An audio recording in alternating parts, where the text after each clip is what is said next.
দেখেছ, এমন একটা সময় ছিল যখন আমরা একটু কথা না বললে থাকতে পারতাম না। অথচ আজ দেখো, নাম্বার, ফেসবুক, মেসেঞ্জার, হোয়াটসঅ্যাপ, যোগাযোগের সমস্ত রাস্তাই খোলা। তবু আমাদের আর কথা হয় না।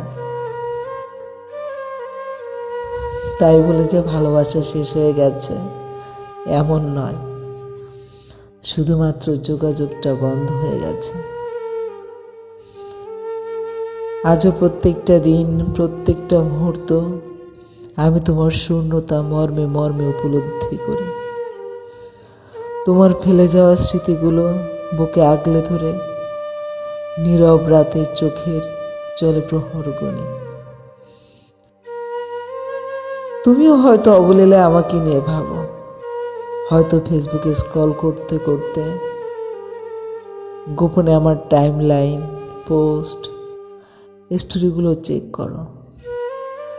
আর তোমার স্মৃতির অকপটে আমাকে নিয়ে কত কিছুই না ভেসে ওঠে, যা তোমার একান্তই ব্যক্তিগত, আর কেউ জানে না। আমার স্টোরি ভিউ চেক দিলে ফেসবুক তোমাকে আমাকে নন ফলোয়ার হিসেবে দেখায়, কিন্তু আমি জানি তুমি আমার একান্তই নিয়মিত ফলোয়ার। সেটা ফেসবুক হয়তো জানে না, কিন্তু আমি জানি। তুমি হয়তো ভাবতে পারো, আমাদের মধ্যে এত গুপ্ত ভালোবাসা আর যোগাযোগের সমস্ত পথ খোলা থাকা সত্ত্বেও আমাদের তাহলে কেন আর কোনো কথা হয় না? দিন শেষে একটু খোঁজ নেওয়া হয় না, তুমি কেমন আছো, খেয়েছো কিনা?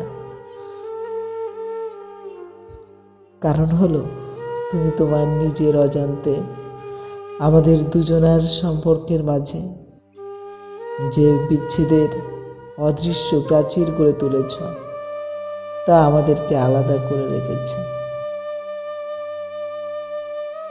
যা আমরা চাইলেও এই জন্মে আর ভাঙতে পারবো না।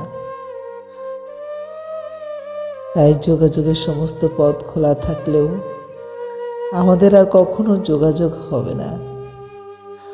কথা বলার তীব্র তৃষ্ণায় হৃদয় ফেটে গেলেও একটু কথা বলা হবে না। হৃদয়ের মধ্যে প্রচণ্ড ভালোবাসা জমে থাকলেও তার কখনো প্রকাশ করা হবে না। আর কোনোদিন বলা হবে না, আজও তোমায় অসম্ভব ভালোবাসি।